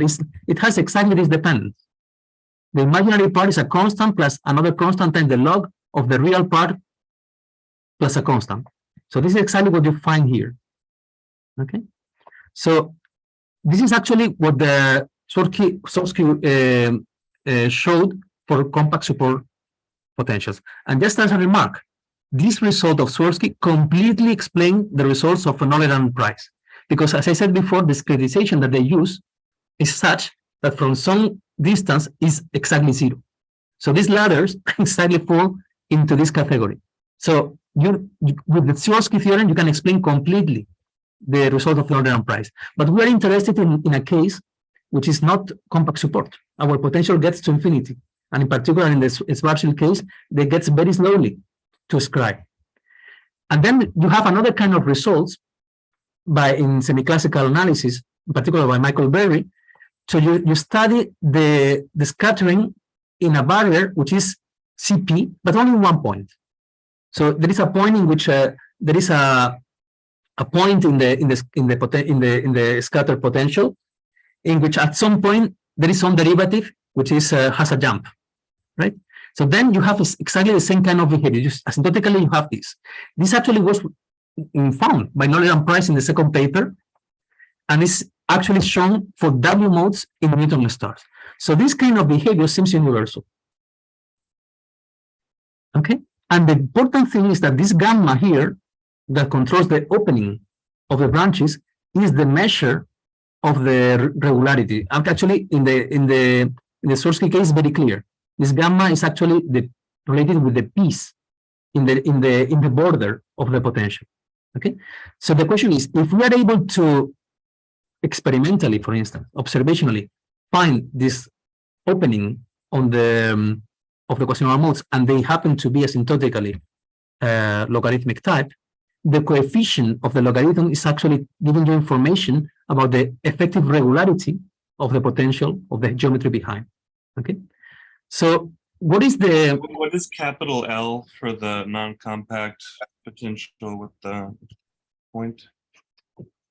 Yeah, we thought that I was very disappointed with this because I thought that it would have to do with the scale of the perturbation, but actually it's a scale of the black hole.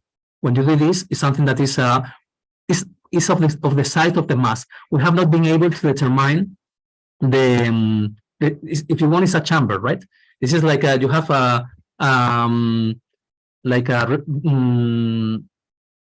reverberance in a chamber. In the case of Schwarzschild, it's very clear. So you have like things are echoing. In the case of the black hole, it's not that. We don't have a chamber, so it's not compact support, as you have noticed.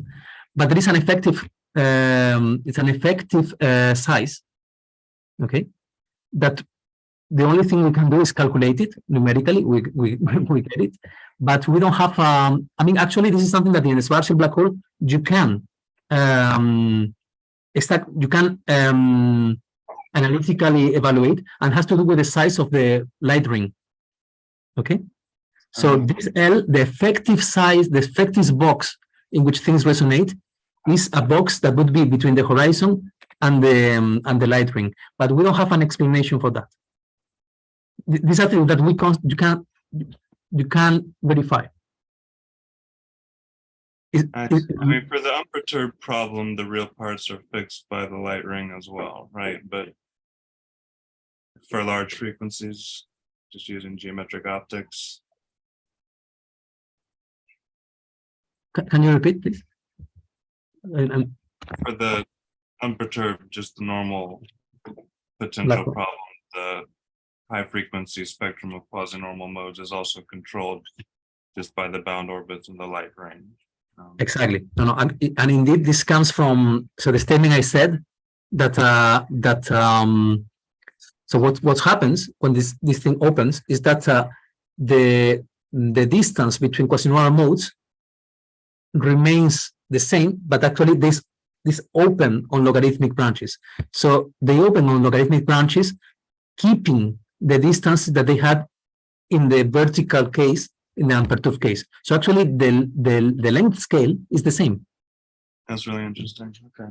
Yeah, and this is something we understand. It's like if they were moving in circles. So you have the vertical ones, and then they open, the instability follows trajectories of constant radius in the complex plane, so to speak.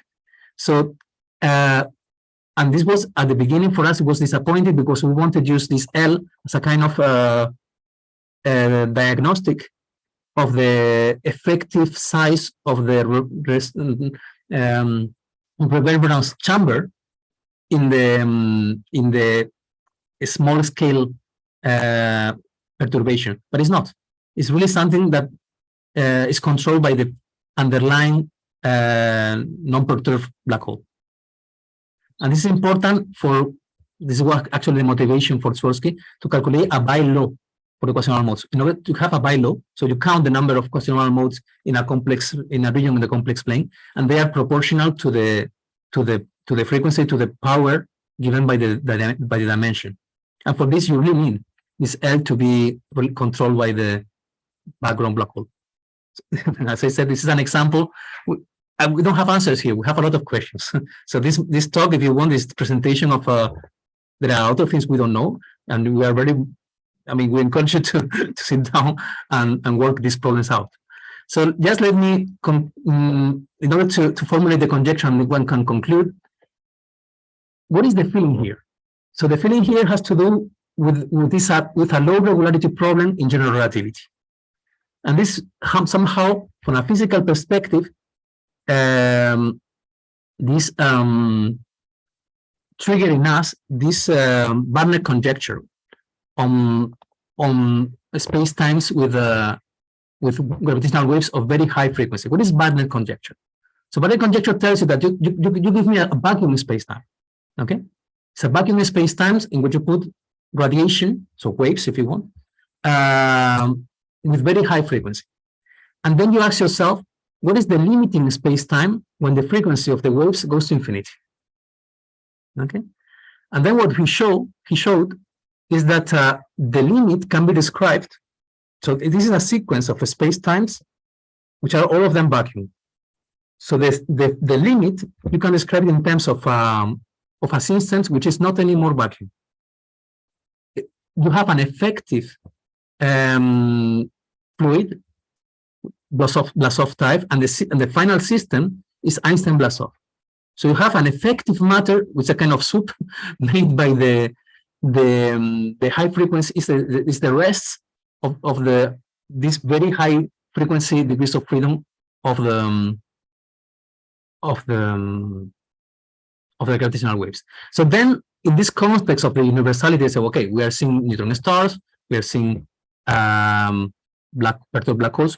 We know that neutron stars have this CP behavior, taking you to Regge, to this kind of, it's not only logarithmic, it's very concrete. It's logarithmic, but they are placed at equal distance on the real line, right? So the question was, could it be that what is happening here is that we're considering, if we take now perturbations, all we know is that perturbations lay above these white lines. They cannot cross them, right? But when they get to, can we make a theorem telling you that when you make them not arbitrarily large, I mean, when the frequency, the frequency of a certain frequency goes to infinity, are they going to place them exactly along the white lines? And then this Einstein, this Barnett conjecture that tells you, well, the limit is equivalent to something with matter, and we know that matter has this behavior. They are logarithmic. Can we take profit of this? And then it was the result by Luke and Rodniansky that somehow they revisit, because this was a conjecture. No? Barnett claimed that the limit was that, but then they have this. They were interested, as far as I understand, in studying the formation of null shells of infinitely thin. Okay, and then what we know, this is in our context, we know, as I said, the the pseudospectrum, a non-trivial pseudospectrum tells you that potentially there are perturbations that takes you very far from the spectrum, but doesn't tell you which are the ones. And you can put the same energy in many different ways. So an estimation that we have is that the spikes, so a distribution of energy in the perturbation, you make a perturbation and you distribute the energy in that perturbation in a spike way. So yeah, so you have a black hole. So it's not the same to have a lot of extreme mass ratios spiral, which are delta-like thing around, or to have the same energy but in a gas, which is a continuous. So which one is perturbing more? So the answer is that the ones which are, so the size of the perturbation is given by the maximum. It's a point-like measure, the maximum of the density. So the thing is that you expect that very spiky perturbations are going to maximize the migration away from the eigenvalues. And this was the nice thing of the treatment in Lutz and Rodniansky, is that they, in contrast with the Barner conjecture treatment, that they were allowed to control the oscillations, they were also allowed to treat the concentration, because they were exactly interested in that, in controlling the size of the shell, the width of the shell. And the result is that what they have is that the limit of the series is at low regularity spacetime. Okay, so if you consider the limit, you have the infinite high energy frequency limit of this, all of them are regular spacetime. The limit is is continuous, but you cannot expect much more than that. And then we know that a spacetime which is of this class CP has this Regge quasi-normal modes asymptotics.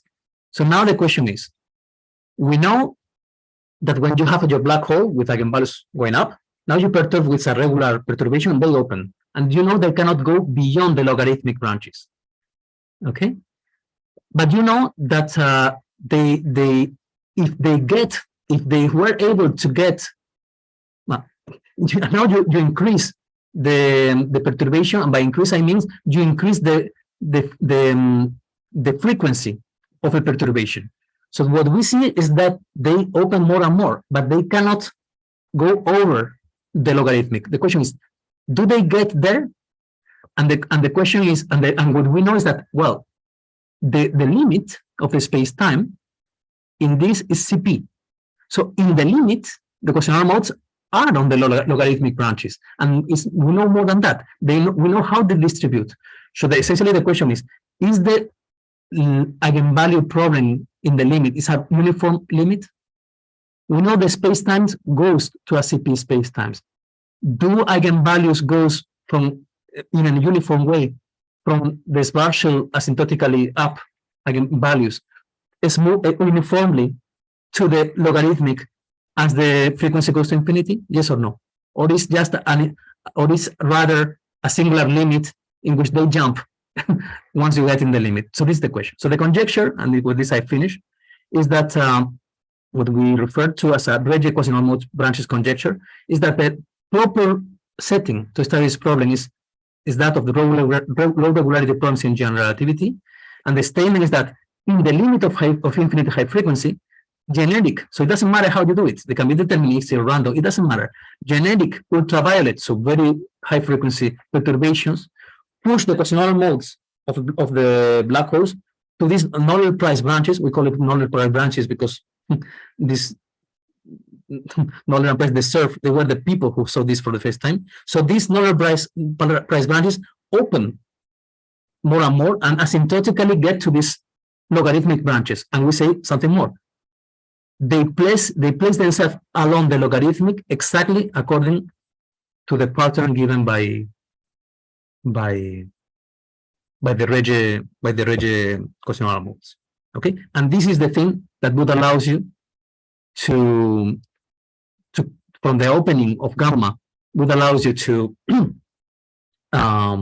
control the regularity, and from the distance of the real parts it would gives you a measure of the light ring size. Coming back to your remark. So I think it's a good moment to stop because there are more things that could be said, but there are. So let me just conclude by, well, let me just say that we would like to develop, all this is very analytic dependent, no? So we are using explicit formulas, explicit coordinate expressions to calculate.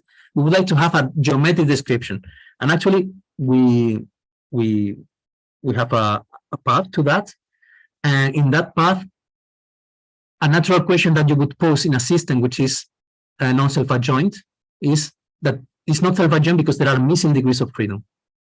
So you are losing degrees of, and here is very clear where the degrees of freedom are being lost. They're lost through the boundaries.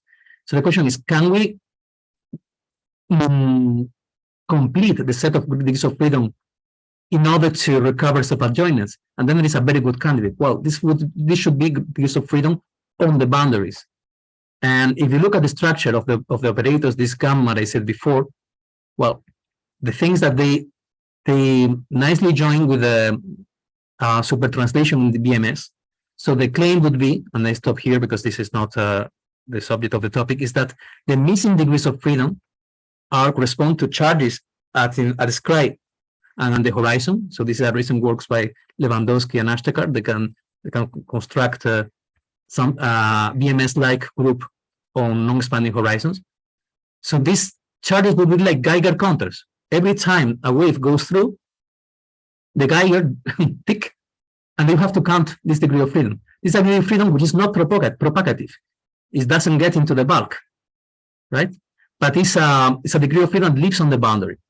It's not a dynamical one, but it's there. And if you put the whole set of propagating degrees of freedom from the bulk and crossing sky together with the BMS charges, this should be a self-adjoint problem. So this would give a notion of normal mode, not quasi-normal mode, but normal mode, as the eigenvalues corresponding and the eigenfunctions corresponding to a completely eigenvalue problem. And it has to be like that, because it's just the problem is the evolution is unitary because you are not losing energy. All the energy that's going through, you keep it at the boundary. So by construction, the energy is conserved. So the infinitesimal generator has to be self-adjoint. Yeah. So the question is identifying degrees of freedom. So I conclude. So the conclusions are: we have numerical evidence. So this is a way of saying all we are saying is heuristic, right? So we have numerical instability of the instability of the quasi-normal mode overtones under high frequency perturbations. And this is something that Nollert Price already saw, and we call it, these are Nollert Price black hole quasi-normal mode branches.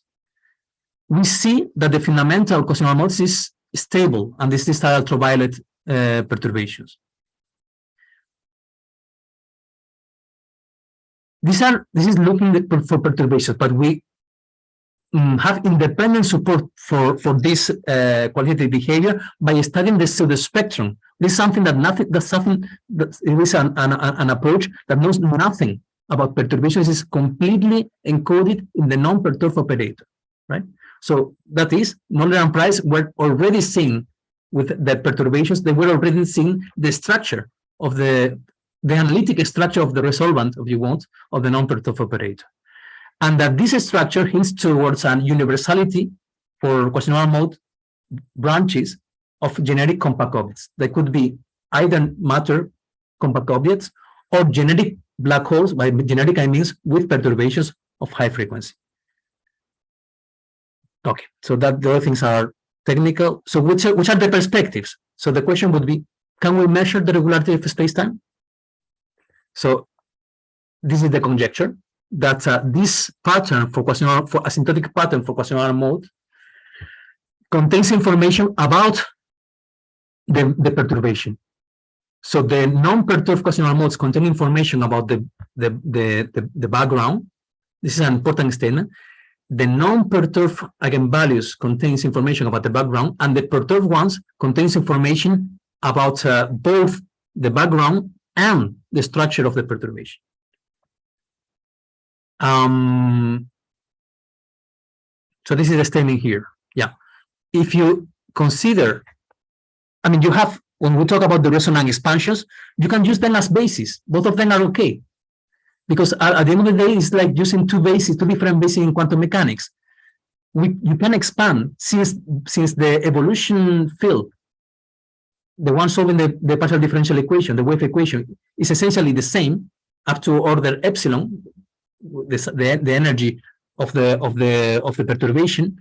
You can use both expansions. The one that we are using now to do black hole spectroscopy, which is based on quasi-normals of Kerr. You don't have to put it to the liter. You have to use them, because with that you are going to calculate average quantities of the background, so the mass, the angular momentum. But then you can expand at the same time in the basis given by the perturbed quasi-normal modes, and this is going to give you information about the perturbations. So this is the thing to take home, is if you are interested in data analysis of black holes. It's not that this is putting everything to the liter. On the contrary, this is telling you that if you take your LIGO signal and you want to expand it in quasi-normal modes, you have a choice between the quasi-normal modes of the non-perturbed Kerr black hole, and this will allow you to extract, because it's up to the quasi-normal mode that will be perturbed. The rest are the same, essentially the same. So this one will allow you to extract the average properties, the orbital parameters of your binary. But if you make the expansion in the perturbed one, this will give you information about these coefficients gamma, for instance. Okay, very important thing. Heuristic. So can I ask a question? Please. So can you make some estimates at what overtone number for the astrophysical relevant case there would be the bifurcation between the two cases?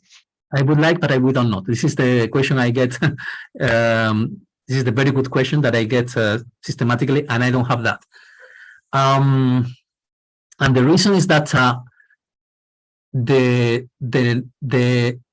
energy norm the energy norm is a norm on the operator, but this is not the energy of the perturbation. This is the norm induced by the norm on the operator space induced by the norm on the Hilbert space. So on the Hilbert space, it's indeed the energy of the wave if it were the norm in the Hilbert space, it would be directly the energy you have to put around a black hole to perturb it. But unfortunately, the relation, I mean, you construct one from the other, but the relation is not simple at all.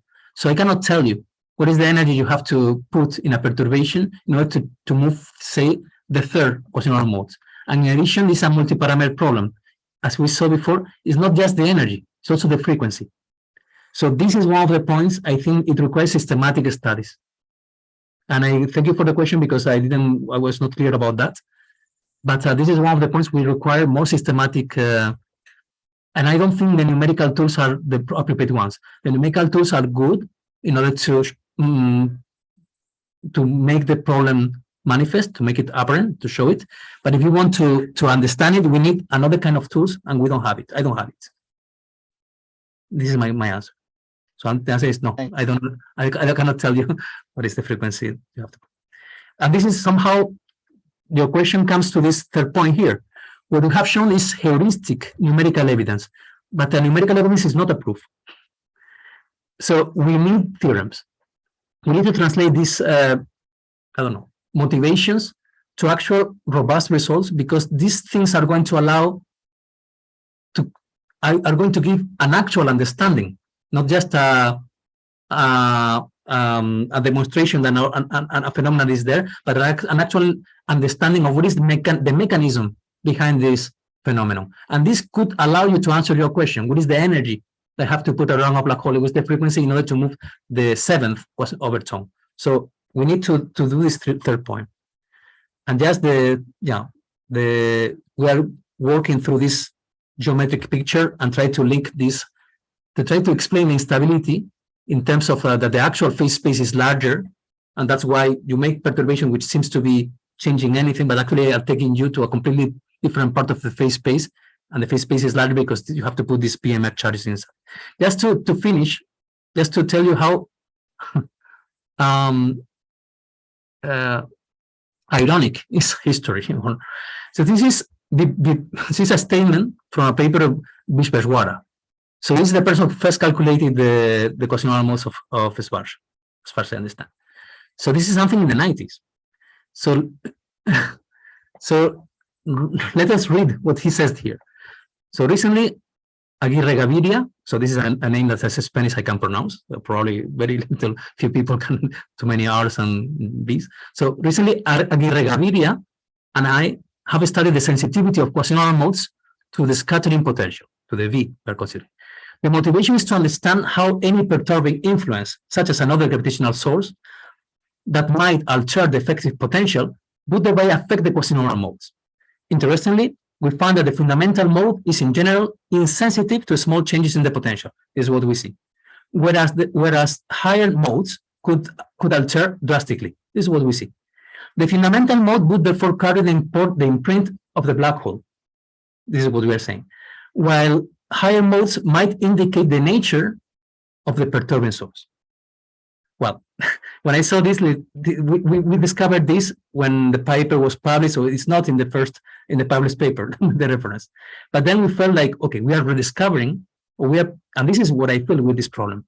What we are putting is somehow these things, this result of Mr. Schwarzschild and the Nollert Price, this has been in silence for 30 years. And it's being suspected as a numerical artifact. So from my side, the main remark that we are doing is that no, there is an actual underlying structure, which is the regularity of the resolvent. This is the structure that actually is there justifying these results, and it's not a numerical artifact. It's something that is fully an analytical geometric statement about the background spacetime. Black holes, Schwarzschild asymptotic black holes, are potentially unstable. This is something truth suffers from too much analysis. I saw this in a pub in London. But this is something that comes from this Dune series of books by Frank Herbert. So the question is, yeah, my suspicion here is that all this spectrum discussion it is okay, but it's just pointing out the problem. But we don't have an understanding, and for this we really need to develop a geometric formulation of the problem, and we don't have it yet. So we need to put geometry back in the problem. So let me stop here. Sorry for going well beyond the time. All right, let's all thank the speaker for a very thought-provoking talk. Does anybody have any questions?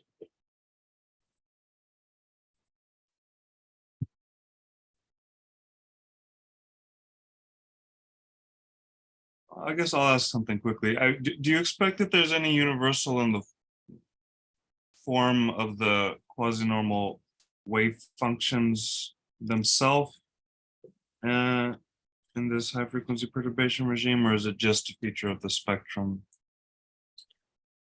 We have not explored at all the proper answer to that is the proper approach to answer that is the second characterization of the pseudospectrum. So yeah, so I presented the first and the third. The first is a statement about the region which eigenvalues can change, and the third is a property of the norm of the resolvent. The second way of characterizing the pseudospectrum is in terms of pseudo eigenfunctions. So these are vectors which are eigenfunctions up to order epsilon. Okay, and in order to do that, the way in which people like Sjöstrand, a colleague here, study this is by doing semi-classical. Actually, it's semi-classical. You use semi-classical tools. Essentially, you do this micro-local analysis.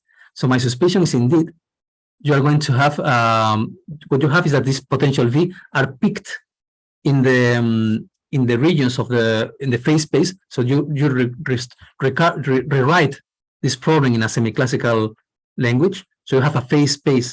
So you see, this is a Laplacian plus a potential. So there is a p squared plus p behind. So there is an object which is the principal part of the operator, and this principal operator is a Hamiltonian, if you want, in your phase space.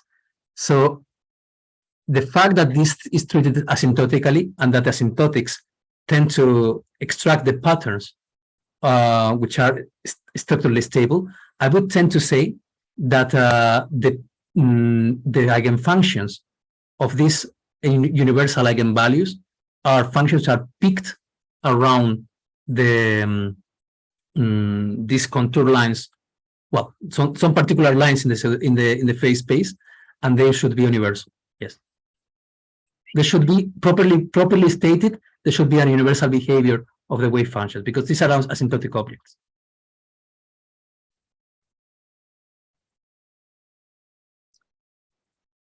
All right, any other questions? All right, if not, I'll stop the recording.